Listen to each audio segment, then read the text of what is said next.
पश्चिम विहार का श्रापित घर, एक सच्ची घटना।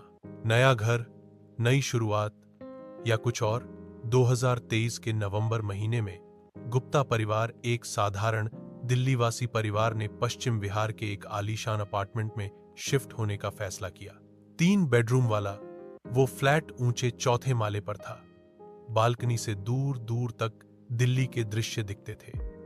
परिवार बहुत खुश था। उन्हें लगा जैसे उनकी मेहनत रंग लाई है। पर यह खुशी बहुत देर टिकने वाली नहीं थी।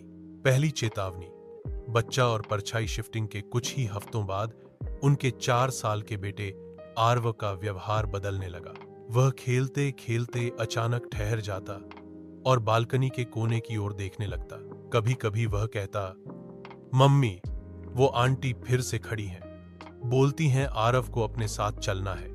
पहल मां ने सोचा बच्चा कल्पना कर रहा है, लेकिन फिर रातों को आरव डरकर जागने लगा, चीखने लगा और जोर से रोता, मुझे मत बुलाओ, मैं नहीं जाऊंगा। रातें और डर रात को पूरा परिवार असामान्य अनुभव करने लगा।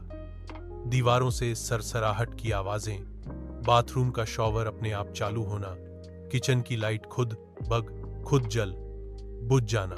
एक रात घर की मां शालिनी को लगा कि कोई उसके बाल सहला रहा है। जब उसने आंखें खोली तो वहां कोई नहीं था, लेकिन बिस्तर पर गीले पांवों के निशान थे। जब यह परिवार डर के मारे फ्लैट छोड़ गया, कुछ महीने बाद वहां रहने आए शर्मा परिवार, एक धार्मिक ब्राह्मण परिवार। घर के मुखिया थे पंडित राजेंद्र शर्मा, जो वर्षों से पूजा पाठ करते आ रहे थे। उन्होंने कहा, जहां मंत्र होते हैं वहां कोई आत्मा टिक नहीं सकती। पर जैसे ही उन्होंने घर में कदम रखा, अजीब घटनाएं शुरू हो गईं। मंदिर का दिया हर शाम खुद बुझ जाता। हवन करते समय धुआं उल्टी दिशा में बहता। रात को दरवाजे पर कोई दस्तक देता, लेकिन बाहर कोई नहीं होता। पंडित की पत्नी ने जुड़वां बच्चों को जन्म दिया, पर दोनों शिशु जन्म लेते ही मृत थे। पंडित ने इसे इत्तेफाक समझा, पर 2 महीने बाद फिर से गर्भवती होने पर वही हुआ।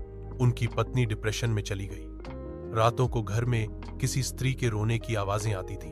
2025 की शुरुआत में पंडित राजेंद्र ने घर छोड़ने का फैसला लिया। वह लौटे अपने मूल गांव और वहां एक विशेष तांत्रिक साधना की।